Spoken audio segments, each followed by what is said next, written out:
교과서는 쉽게 바꿀 수 없거든요. 그렇죠. 교과서라는 건 굉장히 기초적인 내용을 학생들을 대상으로 많이 배우는 거다 보니까 네. 너무 많은 예외적인 거나 가능성을 시작부터 알려주면 이제 혼란에 빠질 수가 있어서 아이들의 길을 잃죠. 그거는 이제 다 이해한 다음에 아 이런 것도 사실 있었어 라고 하나씩 꺼내는 더 궁금하면 대학원에 와볼래? 네, 안녕하세요. 반갑습니다. 안될까기 항성. 과학자 장훈재입니다. 네, 오늘 또 이렇게 화학학의 장홍재 교수님을 모신 이유가 얼마 전에 제가 뉴스를 보다가 화학의 교과서를 바꿀 수 있을 만한 어마어마한 뉴스가 나왔다라는 소식을 접하고 바로 제가 SOS를 쳤죠. 장홍재 교수님한테. 그랬더니 장홍재 교수님이 한번 볼게요 라고 하고 바로 그 다음날 이렇게 오셨습니다. 요즘 장홍재 교수님하고 거의 매일 보는 것 같은데 아주 베프가 됐어요. 그래가지고 그럼 본격적으로 시작해 보도록 하겠습니다. 이게 오늘의 제목인가요? 네, 뭐 탄소 간의 결합에 대한 이야기인데 우리가 보통 알던 거랑 다르게 전자 하나만으로도 화학 결합이 만들어지는 것에 대한 직접적인 증거를 찾았다라는 것에 대한 논문이 아주 최근에 발표됐습니다. 네이처네요. 네, 네이처에 나왔고 아직 페이지 넘버도 뜨지 않아서 따끈따끈한 신상 논문이라고 할 수 있죠. 페이지 넘버조차 나오지 않을 네. 정도로 긴급하게 우리가 다루고 있다. 네. 탄소 홀전자라고 돼 있네요. 홀전자. 이게 무슨 뜻이죠? 우리가 이제 결합을 만드는데 전자가 몇 개 소모되느냐, 또 어떤 결합이 있느냐 이런 거를 화학과에서는 기본적으로 배우긴 하지만 아마 여러분들에게 이 내용의 중요성을 소개드리기 위해서는 오늘은 좀 기초적인 내용들까지 포함해서 소개를 드려야만 할 것 같습니다. 저희 화학 결합에 대한 내용은 이 논문에 보고되었을 때 홍보되는 보도 자료들에서 네. 100년 만에 발견된 새로운 사실이다. 이런 식으로 알려져 있는데요. 네네. 그만큼이나 화학 결합에 대한 연구는 오래전부터 돼 있습니다. 네. 제일 유명한 거는 1916년에 길버트 뉴턴 루이스라는 우선 이름에 뉴턴이 들어가면 대단한 사람을 생각하면 돼요. 그러니까 어떻게 감히 뉴턴을 넣었어? 이름에? 네, 이분은 뭐 화학 결합과 우리가 학교에서 배우는 옥텟 규칙이라는 거를 처음 만들어낸 분인데 안타깝게 노벨상을 받지는 못했지만 그만큼의 대단한 업적이 많으신 분입니다. 이것에 대해서도 많은 정치적인 이야기들이 속해 있지만 오늘은 그 핵심적인 내용을 본다면 결론적으로는 어떤 원자가 주변에 8개의 전자를 갖는 상황이 가장 좋다. 그게 제일 안정하다라는 걸 기준으로 물질마다 다 구조나 결합 방식이 설명되기 시작한 겁니다. 그렇죠. 근데 밑에 쪽에 그림을 보면은 빨갛게 동그라미 쳐진 것들은 8개씩의 전자를 함께 사용하고 있는 형태인데 네. 이게 공부를 하다 보면 수소 같은 녀석들은 2개밖에 못 갖게 돼요. 그건 어쩔 수 없는 거 아닌가요? 네, 근데 어쩔 수 없다라는 건 모두 알지만 이것도 사실 규칙 이름이 있긴 합니다. 우리가 옥텟이 아니라 듀플렛 룰이라고 수소를 말하고요. 전이금속은 반대로 이제 18 일렉트론 룰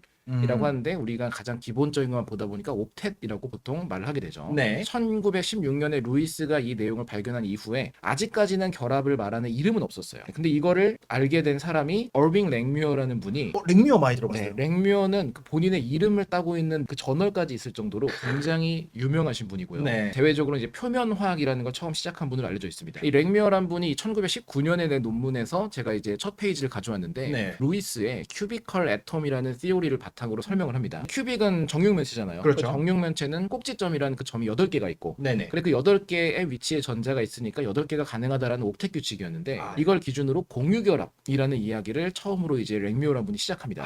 네. 화학에선 제일 아름다운 결합이기도 하고 우리가 이제 인생이나 사회 모든 걸 화학과 연관성 있다 설명할 때 이 공유라는 개념을 많이 사람들이 활용을 하죠. 함께 나눈다. 그렇죠. 이 랭뮤어란 분이 이런 이야기를 한 다음에 이제 우리가 잘 아는 분이 등장을 합니다. 바로 라이너스 폴링. 노벨상을 2번이나 수상한 2번이나요? 네, 그것도 단독으로 2번 수상한 유일한 인물로 알려져 있죠.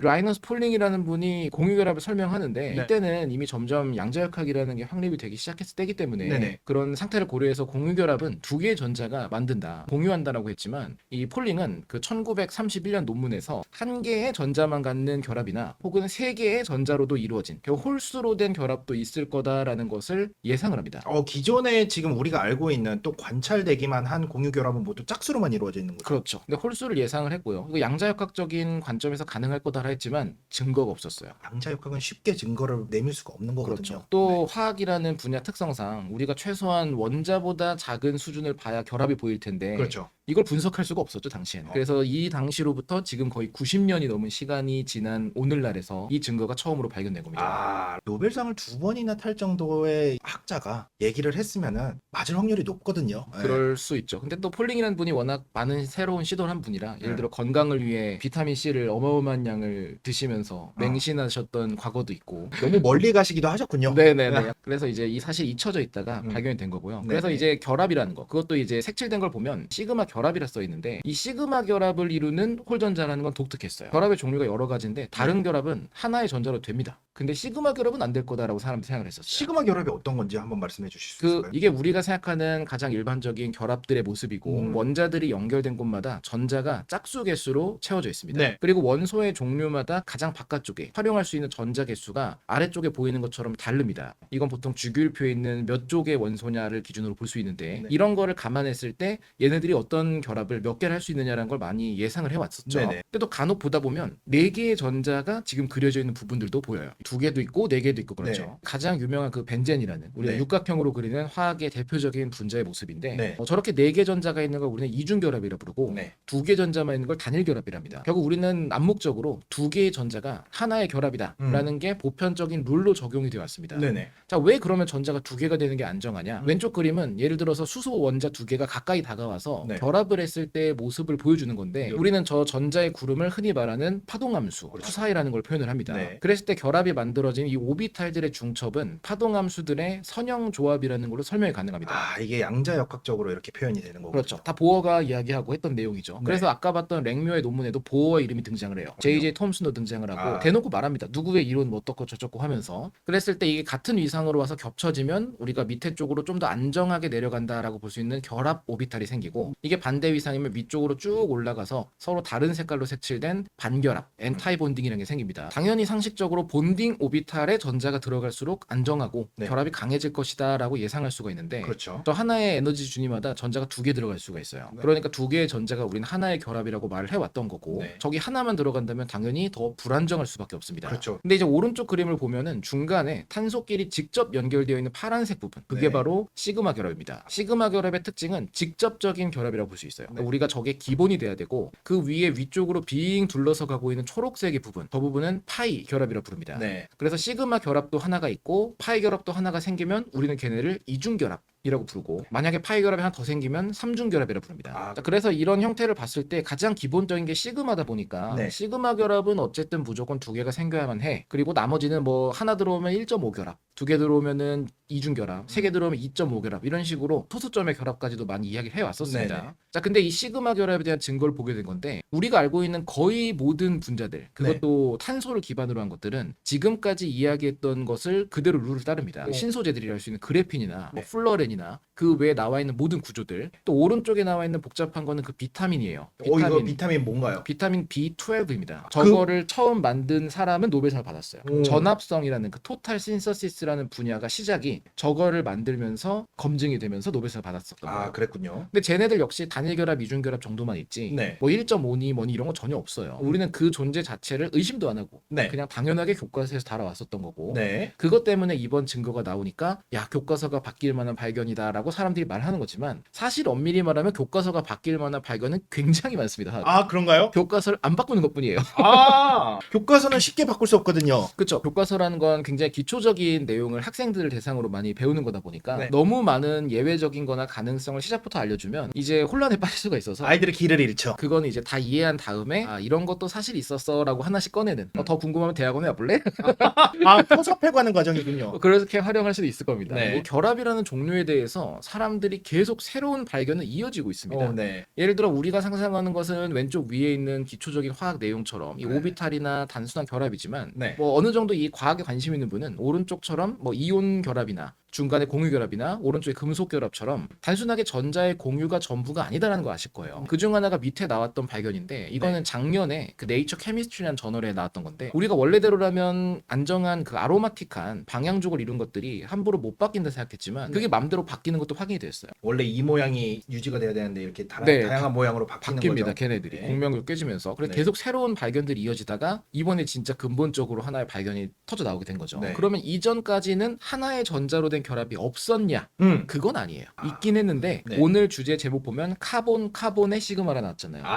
탄소가 아닌 놈은 된다라는 게 몇 가지가 알려졌습니다. 네. 몇 가지라고 한 이유는 이제까지 알려진 건 단 3가지만 알려졌어요. 오, 그 이외엔 없다. 그래서 오른쪽 위에 보이는 붕소랑 붕소 사이에 있는 점 1개가 찍혀 있죠. 네. 우리가 아까 점 2개를 결합이라고 말한 것처럼 하나의 전자로 되어 있고 점선이라는 것은 0.5 결합을 말합니다. 네. 저런 게 있고 왼쪽 아래에 있는 것은 알루미늄이나 갈륨 같은 금속일 때는 또 1.5결합이 가능했던 게 있었고 네. 이게 시그마 결합이면서 하나로 완전히 됐던 게 오른쪽에 나와 있는 불이랑 붕소 사이에 가능하다. 요 세 개까지가 알려져 있다가 이게 처음으로 가장 최근에 근데 한 개로 되는데? 라는 게 발견된 게 2022년에 처음 나옵니다. 네. 그래서 구리랑 금속 사이에 시그마 결합이 단일 전자로 되는데? 라는 게 발견이 됐었어요. 네. 근데 이 그림만 보더라도 이미 구조가 되게 제한적이고 뭔가 방해 요소가 많아서 딱 짜여져 있어서 이 상황에서만 될 것 같은 그런 조건 이때만 발견이 됐었고요. 네. 이번 연구도 사실 이 맥락을 그대로 따라갑니다. 본격적인 이번 연구의 핵심은 요 그림인데 네. 연구를 하기 위해서 탄소가 연결돼 있지만 네. 우리가 알고 있는 뭐 에탄올이나 뷰테인이나 이런 분자에서는 확인할 수가 없고요. 보면은 주변에 AR이라고 써 있는 것들이 3개씩 붙어 있죠. 그것이 바로 문제입니다. 아르곤이 아니에요, 저게. 그래요? 아로마틱 링을 써놓은 거예요. 진짜? 네, 기초적인 설명을 안 듣고 보면 야, 비활성 기체 결합 잘하고 이걸 연구되나 보다 할 수 있지만 실제로는 굉장히 많은 것들이 암묵적으로 생략이 되어 있습니다. 오. 방향적 고리들, 우리가 봤던 고리들이 주변에 붙어 있고 방향적 고리라는 건 말 그대로 모양이 정해져 있어요. 네. 육각형이든 뭐 그렇게. 그 말은 얘네가 부피가 좀 커서 서로 밀어내요. 붐비게 만듭니다. 네. 그러다 보니까 저렇게 넣어가지고 밑에 그림처럼 억지로 얘네가 서로 밀어내니까 강제적으로 탄소사의 거리를 늘어날 수밖에 없는 상황에서 연구를 시작하게 된 거예요. 왜냐하면 일반적인 탄소끼리 결합을 만들면 정해져 있어요. 네. 당연히 단일 결합보다 이중 결합이 더 짧고 삼중 결합이 더 짧습니다. 더 강한 여러 개의 스프링으로 묶어놓으면 서로 좁아질 수밖에 없는 것처럼 그렇죠. 그 말은 하나의 전자로 된 0.5 결합은 늘어날 수밖에 없고 그 상황을 억지로 만들어 놓고 연구를 시작한 거예요. 그러니까 한정적인 거죠. 근데 이 그림도 요약이 된 게 화학과 학생들은 들어봤을 거예요. 3학년쯤 되면 배워요. 얀 텔러 이펙트라는 게 있어요. 제일 왼쪽에 있는 아주 대칭적으로 되어 있는 정팔면체 모양 6개의 결합이 있는데 얘를 오른쪽처럼 당긴 겁니다. 근데 진짜 물리적으로 당긴 게 아니라 그렇게 결합이 늘어날 수 있는 상황이거나 네. 아니면 다른 개부터 결합 길이가 달랐을 때는 어떤 일이 생겼을까를 예측할 수 있는 도구가 있습니다. 네. 그게 바로 얀 텔러 이펙트라는 건데 보면 그 결과는 밑에 나온 것처럼 우리가 결합의 오비탈들 그려놨던 그 준위들이 바뀌어요. 레벨이. 계층이 생기는 네, 거네요. 하나는 더 안정해지고 밑으로 내려가면 안정해지고 위로 갈수록 에너지가 높잖아요. 그래서 하나는 안정해지고 그것만큼 하나는 불안정해지는 식으로 그 합은 결국 유지가 돼야지 보존이 되니까. 그러니까 이 두 개의 레벨의 평균을 내면 여기다. 근데 이 말은 우리가 바꿨을 때 이게 탄소에 대해 적용되느냐 그거랑 관련된 게 이제 오른쪽에 있는 하나의 예시를 가져왔는데 네. 쟤네들은 사실 이런 걸 큐비트 기준으로 양자 컴퓨터 할 때도 써요. 그래서 이제 탄소 같은 경우에도 결합이 바뀌면 에너지가 바뀐다. 그럼 네. 이게 왜 중요하냐? 넓혀놨을 때 그 바뀐 에너지 레벨이 따로따로 존재할 때보다 안정하면은 남을 수가 있을 거다. 그게 무슨 소리죠? 그러니까 만약에 탄소가 떨어져서 독립적으로 있는 그 원자의 에너지 레벨보다 네. 0.5 결합만 되더라도 안정화될 수 있는 상태라면 그 결합이 존재할 가치가 있다. 아, 그렇죠. 안정화시키는 건 무조건 존재할 가치가 그렇죠. 있는 거죠. 그거를 기준으로 접근하기 시작한 거예요. 그래서 실제로 가능한가를 본 게 이 논문의 핵심적인 다음 데이터인데요. 위에 쪽에 나와 있는 구조를 사용한 겁니다. 일반적일 때 못 써요. 이게 네. 그냥 관측을 하기 위해서 만들어진 도구라 보면 돼요. 그래서 이렇게 됐을 때 전자를 하나 넣어서 중간처럼 하나를 빼가지고 하나의 전자로 1 일렉트론이 마이너스 됐다고 써있죠. 화살표 위에. 홀전자 시그마 결합이 있다면 걔는 왼쪽 것보다는 결합 길이가 늘어날 거고 거기서 또 네. 빼면 결합이 끊어져 버리는 거예요. 네. 저 물질을 결정을 만들어가지고 그걸 X선 분석을 해서 진짜 결합 길이가 그런 걸 봤어요. 그랬을 때 진짜 예상되는 결과가 나온 거예요. 그러니까 관측을 한 직접 증거지 이거를 활용하기까지는 아직은 좀 모르지만 그리고 보라색으로 저 선 그려진 거는 그 네. 아이오딘을 써가지고 이 반응을 일으킨 거라서 걔네들이 이제 보라색. 어떻게 작용하는 건데 우리 얘기하는 거랑 큰 상관없고 본격적으로 연구를 했다 그 정도입니다. 네. 그래서 이걸 진짜 본 건데 이 에너지 밀도를 그 시뮬레이션 해가지고 봤을 때 네. C1, C2라고 써있는 두 개 탄소 사이에 초록색의 등고선처럼 보이는 영역 있죠. 거기 전자가 있다는 거예요. 전자 밀도를 찍어서 본 거거든요. 네. 그래서 결합 위치들을 쭉 따라서 초록색이 있고 비어있는 곳엔 빨강이 있어야 정상인데 거기 지금 초록으로 보이잖아요. 거기 전자가 있다는 게 확인이 된 거예요. 결합이 아. 안 보이는 것처럼 되는데 전자가 있어요. 그럼 여기도 보면은 이 부분이겠네요. 네, 그걸 통해서 저 부분에 확실히 전자가 있고 이게 홀전자다. 홀전자가 그 사이를 연결하고 있다라는 걸 본 거고 그거를 오른쪽은 이제 라만이라는 분석법을 통해서 본 거고 결과적으로는 확인이 되더라. 더 자세하게 해도 라만만으로도 굉장히 많은 이야기가 있기 때문에 하나씩 증거를 수집을 한 겁니다, 이 사람들이. 근데 결론은 여기가 끝이에요. 지금 이 연구가 관측을 처음으로 해냈다. 그 다음에 그냥 계산을 한 거 정도고 사실 이게 화학이라고 생각하면 굉장히 물질적인 증거가 나오고 실제로 활용되는 것까지 보여줘야만 증거가 될 것 같지만 이런 아주 기초적인 연구는 그 뭐 힉스 입자 발견했다 신호 이런 게 끝이잖아요. 그런 거랑 같아서 이것도 그냥 관측했다. 근데 네이처인데? 그게 관측이 어려워서 100년만 걸린 거니까. 가장 중요한 건 요거로 관측했다는 거네요. 실험적으로라는 게 화학에선 중요해요. 이론만으로 완성이 될 수가 없는 분야라고 전 보기 때문에. 천문학도 이론은 있지만 관측이 되냐 안 되냐가 매우 중요해요. 그래서 항상님이 이제 저에게 연락을 와서 이 논문을 보여주시면서 이 교과서가 바뀔 대단한 논문인데 이걸 리뷰를 하면 어떻겠냐 하셨을 때 네. 분명 의미가 있지만 so what으로 끝나는 게 아닐까라는 걱정을 좀 했어요. 하지만 저는 장홍재 교수님한테 맡겼을 때 소아스로 끝나지는 않을 거다라는 믿음이 있었어요. 그래서 이제 이 하나의 전자라는 게 그럼 화학에선 왜 사람들이 관심을 갖는 그렇지. 거냐를 예시만 간단하게 보여드리려고 하는데 이거는 이 전자의 개수를 사람들이 컨트롤하기 시작했습니다. 예를 들어 지금 친환경, 신재생 에너지를 관심 있는 사람들이 좋아하는 것은 수소를 만드는 겁니다. 결국 물을 분해하는 거예요. 그랬을 때 사람들이 관심이 있는 건 이 물을 통해 수소를 분해하는 것도 있지만 중간에 H2O2라고 써있는 분자가 있어요. 저게 과산화수소예요. 우리는 그냥 과산화수소를 연세가 있는 분들은 그냥 소독약 정도. 요즘엔 잘 안 쓰죠. 따갑기만 하니까 약도 많고. 근데 과산화수소가 오히려 의료보다 산업적인 분야에서 굉장히 많이 씁니다. 우리가 쓰는 종이 중에 친환경 종이라 그래서 약간의 그 황토색이나 갱지라고도 부르는 그런 종이도 있고 새하얀 A4 용지 깨끗한 것도 있잖아요. 있죠. 그 종이를 하얗게 만드는데 과산화수소를 엄청 씁니다. 표백 물질이라서 또 여러분들이 그 탈색할 때도 그것도 과산화수소. 그렇죠. 그러니까 표백에 관련된 거 쓰고 콘서트 가면은 보는 그 야광봉도 딱 꺾으면 뚜둑 소리가 나면서 빛이 나잖아요. 그렇죠. 그 뚜둑 소리가 나는 유리관이 들어있는데 그 속에 과산화수소예요. 그러니까 과산화수소의 쓰임새는 아주 많은데 네. 이걸 만드는 방법이 한정적이라 사람들이 좀 더 산소를 통해 만든다거나 이런 방식을 원해요. 근데 그렇군요. 이걸 하려면 전자가 2개만 들어가야 돼요.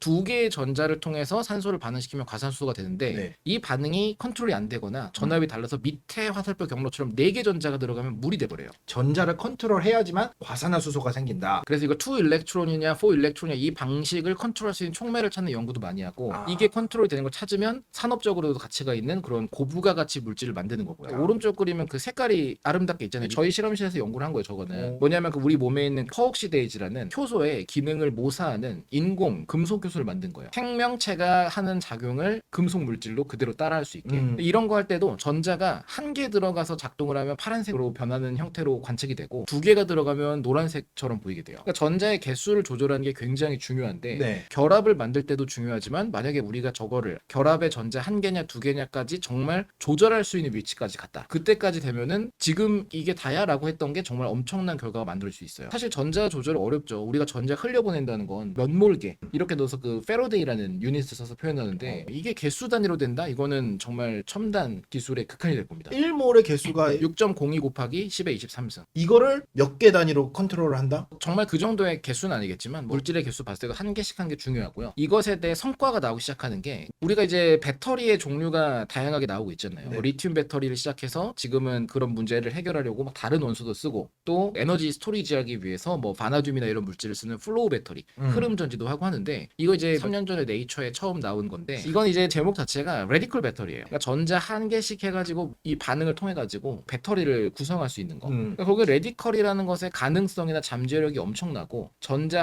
1개다라는 것에 대한 의미가 큽니다. 이게 홀전자 배터리를 만들면 기존의 배터리하고 뭐가 다른 거죠? 다 유기물이에요. 육각형 구조들 보이고 막 네. 질소, 산소 있잖아요. 우리가 금속 원소를 쓰지 않고 배터리를 만드는 거는 의미가 큽니다. 왜냐하면 금속은 무거워요. 지금 리튬 배터리를 쓰는 이유는 딱 하나예요. 리튬이 가벼워서요. 차세대 배터리로 언급이 많이 되는 것 중 하나가 바로 밑에 있는 그 소듐, 나트륨 요걸 쓰는 배터리인데 그걸 썼을 때 리튬이나 소듐이나 다 전력량은 같아요. 근데 단지 더 싸고 뭐 그렇다는 장점이 있죠. 대신에 무게는 훨씬 무겁습니다. 결국 가벼운 게 중요한데 아무리 금속을 덜 쓰는 것보다 이런 유기물을 쓰면 사용하기가 훨씬 편하고요. 필름으로 만들든 뭘 하든 가공하기도 쉽고 그러니까 우리가 상상하는 어떤 형태로든 배터리를 만들 수도 있는 거겠죠. 그래서 이런 라디컬이라는 유기물을 쓸 수 있는 배터리 개발이 관심을 많이 받고 있는 분야고 결국에 전자를 몇 개씩 쓸 수 있냐라는 게 의미가 큰데 네. 우리가 여기서 오늘 본 거는 결합 기준으로 본 거고 네. 근데 물질을 만드는 가장 기본적인 게 화학 결합, 케미컬 본딩이기 때문에 거기서 홀전자가 진짜 결합 만든다 이것에 대한 의미가 있는 겁니다. 사실 옥텟 규칙을 지키지 않는 물질은 많아요. 계산으로만 나오고 실제로 안 나온 게 탄소가 사중 결합이 가능할 것이냐.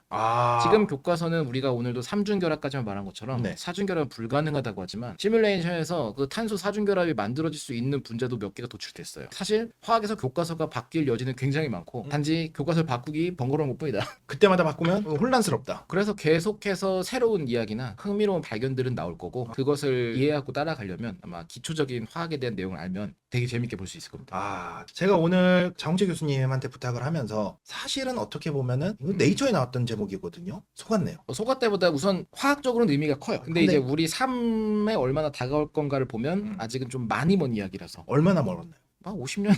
아 진짜 그렇게 멀었어? 왜냐면 이런 물질을 분리를 하고 만들고 활용을 하려면 그 방법이 따로 필요한데 오히려 우주 공간이나 이런 데서 의미가 클 수 있겠죠. 더 온도가 낮고 환경이 다를 때는 이런 거를 만들어서 안정하게 분리하는 게 더 가능성이 높을 수 있고 오히려 지구에서는 쓰기가 애매할 수도 있는 그냥 흥미로운 기초과학의 발견이다 정도로 정리할 수가 있을 것 같아요. 하지만 기초과학의 발견이지만 여태까지 이론으로만 예상됐던 거를 과학적으로 실험적으로 검출을 한 거에 있어서 그 의미를 찾을 수 있다. 그렇죠. 아까도 말씀드렸지만 이게 페이지 번호가 없을 정도로 새로운 소식으로 이제 여러분들께 전달을 해드리는 거기 때문에 오늘 조금 어려웠을 수 있어요. 그래도 우리가 탄소라는 건 기본적으로 공유결합 그리고 이중결합, 삼중결합은 많이 들어봤거든요. 근데 이게 홀전자로도 결합이 가능한 것을 우리가 실험적으로 확인을 할 수 있었다. 물론 활용까지는 50년이든 60년이든 아직 갈 길이 멀지만 그럼에도 불구하고 이게 하나씩 하나씩 쌓여가야지만 뭔가 우리가 이용을 할 수 있지 않겠습니까? 그리고 우리가 그동안 이론적으로만 예측됐던 것들이 실험적으로 이렇게 하나 둘씩 검증돼 가고 있다는 것이 아마 우리가 과학이 발전돼 가고 있는 과정이 아닐까 생각을 합니다. 실제로 첫 발견이 원래 항상 제일 어렵죠. 그렇죠. 우리가 역사적으로 연금술에서 화학으로 넘어간 과정에서도 기체라는 게 존재한다는 발견이 정말 어려웠어요. 그래서 우리가 기체 가스를 그 혼돈, 케이오스라는 단어에서 유래한 것처럼 그래요? 네, 과거에는 단순히 유리로 만든 용기에 뭔가 분리돼서 발생한 걸 넣었는데 옛날에는 유리 초자의 그 퀄리티가 좋지 않으니까 얘가 폭발하고 깨지는 거예요. 압력이 높아져서. 그걸로부터 뭔가 혼돈스러운 뭔가가 있다. 이거에서 처음 기체가 하나씩 발견되는 게 우리가 알고 있는 이산화탄소부터 찾아진 거고 네. 그게 지금 우리 삶이 어떻게 바뀌었나를 보면 아무리 오랜 시간이 걸려도 이 발견도 분명 나중에 가면은 되게 흥미로운 결과로 이어질 거라고 생각합니다. 지금까지 안될과학의 항성 장훈이었습니다. 감사합니다. 안녕.